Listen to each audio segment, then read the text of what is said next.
Welcome to learn with Lucy. Hi friends, कैसे हो आप सभी? आप सभी का रिवीजन कैसे हो रहा है? अगर आप क्लास 12 का रिवीजन करना चाहते हैं, मेरे चैनल पे जाइए। उधर मैंने सभी टॉपिक का छोटा छोटा वीडियो डाला हुआ है, आप उसको देख के अपना रिवीजन कर सकते हैं। तो आज मैं energy of electron in stationery orbit के बारे में डिस्कशन करूंगी। तो स्टेशनरी ऑर्बिट में इलेक्ट्रॉन का एनर्जी क्या होता है, ये हमें निकालना है। ठीक है, तो energy E of an electron in the orbit in is the sum of. तो स्टेशनरी ऑर्बिट में इलेक्ट्रॉन का एनर्जी क्या होता है ना, काइनेटिक एनर्जी और पोटेंशियल एनर्जी का सम होता है। तो एनर्जी, इलेक्ट्रॉन का एनर्जी के कितना होता है, total energy, energy of electron, energy of electron कितना होता है ना, kinetic energy of electron plus potential energy. क्यों? क्योंकि उसका एक जबकि इलेक्ट्रॉन क्या होता है ना, रोटेट करता है तो मोशन में होता है, इसीलिए उसका एक काइनेटिक एनर्जी होता है। और उसके साथ साथ वो एक इलेक्ट्रिक फील्ड के अंदर होता है, इसीलिए उसका एक पोटेंशियल एनर्जी भी होता है। ठीक है, बोर्स थ्योरी, मैंने बोर्स थ्योरी का एक वीडियो डाला हुआ है, मेरे चैनल पे जाके आप देख सकते हैं।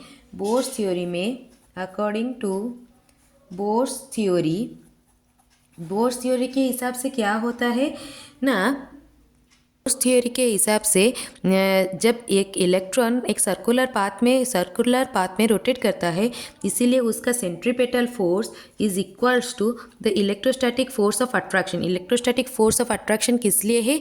क्योंकि इलेक्ट्रॉन ऑर्बिट में इलेक्ट्रॉन मूव कर रहा है और सेंटर में न्यूक्लियस है, तो न्यूक्लियस और इलेक्ट्रॉन के बीच में एक इलेक्ट्रोस्टैटिक फोर्स ऑफ अट्रैक्शन होता है। जब दोनों ही इक्वल होते हैं, तब इलेक्ट्रॉन क्या करता है ना, ऑर्बिट के चारों ओर रोटेट करता है। तो सेंट्रीपेटल फोर्स कितना होता है ना, mv²/r, और इलेक्ट्रोस्टैटिक फोर्स ऑफ अट्रैक्शन कितना होता है ना, 1/4πε0 ZE into E divided by r², that is the radius of the orbit. तो इससे हमें निकल के आया था, इस बोर्स थ्योरी से निकल के आया था, mv² is equals to ZE² divided by 4πε0 into r। तो ये वैल्यू हमारा निकल के आया था। ठीक है, तो काइनेटिक एनर्जी क्या होगा? काइनेटिक एनर्जी का फॉर्मूला क्या है ना, हाफ mv²। तो इसके साथ हाफ अगर मल्टीप्लाई कर लेंगे तो कितना हो जाएगा ना, ZE² बाय 8πε0 r। ठीक है, ये हो गया काइनेटिक एनर्जी।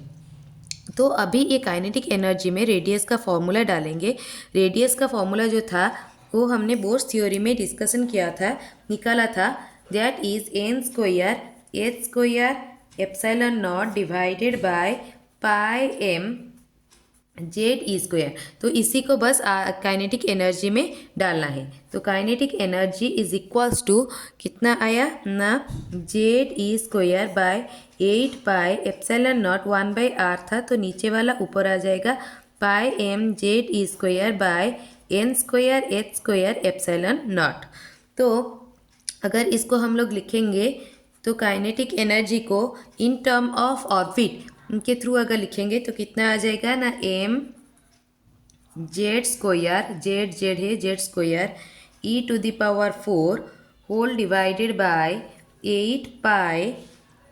8 ये पाई कैंसिल हो जाएगा, 8πε0² h² होल 1/n²। ठीक है, तो इसके बाद हम लोग पोटेंशियल एनर्जी लिखते हैं। पोटेंशियल एनर्जी कितना आ जाएगा? पोटेंशियल एनर्जी जो इलेक्ट्रोस्टैटिक फोर्स ऑफ अट्रैक्शन है उसी का होगा 1/कूलम्ब्स law, according to Coulomb's law 1/4πε0।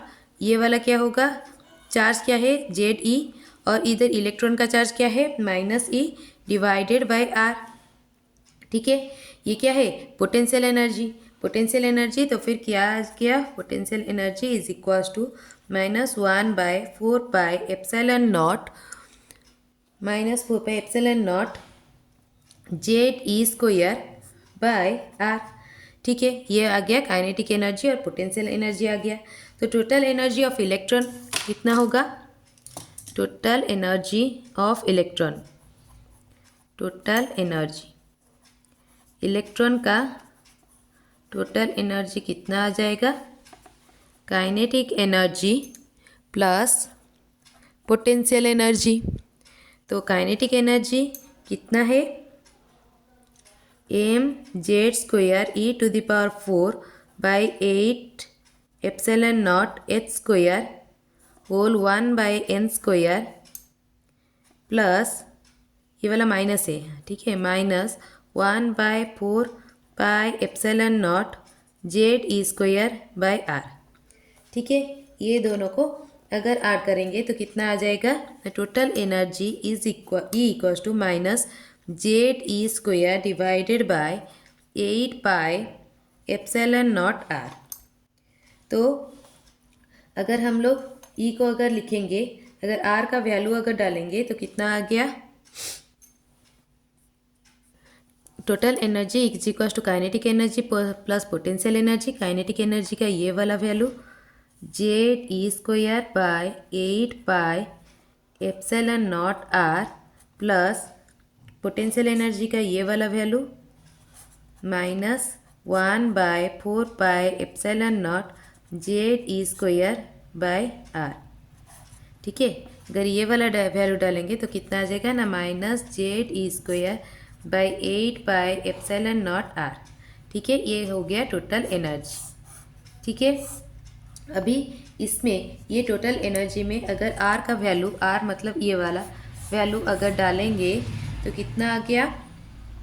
E equals to minus ZE²/8πε0 R का वैल्यू लिखेंगे πm ZE² divided bye n²h² तो E हो जाएगा minus mZ²e⁴ divided by 8ε0² whole divided by 1/n²। तो इससे क्या पता चल रहा है? Energy is inversely proportional to orbit का स्क्वायर। तो जब ऑर्बिट क्या हो जाएगा? n इक्वल्स टू 1 2 3 4 ऐसे रहेगा। This expression for the energy of the electron in the nth orbit. तो ये क्या है? ये वाला है nth ऑर्बिट का क्या है? Energy expression of electron. ठीक है, तो अगर हम लोग इसको Z इक्वल्स टू 1 अगर पुट करेंगे, एटॉमिक नंबर अगर 1 हाइड्रोजन एटम का अगर लेंगे तो एनर्जी लेवल कितना हो जाएगा? एनर्जी लेवल nth के लिए हो जाएगा minus 13.6/n² electronvolt. 13.6/n² electronvolt. Negative energy इसलिए है क्योंकि इलेक्ट्रॉन क्या है ना, न्यूक्लियस से बाउंड है और इससे इसको छोड़ के नहीं जाता है। ठीक है, तो स्टेशनरी ऑर्बिट में इलेक्ट्रॉन का अगर एनर्जी निकालना है तो क्या करना है ना? इलेक्ट्रॉन का काइनेटिक एनर्जी और पोटेंशियल एनर्जी दोनों निकालना है। देन उसको ऐड कर लेना है इन टर्म ऑफ आर उसको ऐड कर लेना है। उसके बाद आर का जो वैल्यू है, ये वाला वैल्यू इसके अंदर ऐड कर लेना है तो एनर्जी का इक्वेशन आ जाएगा। और ये वाला टर्म याद रखना है, जब हाइड्रोजन एटम के लिए एनर्जी का वैल्यू nth ऑर्बिट के लिए क्या होगा ना? Minus 13.6/n² electronvolt.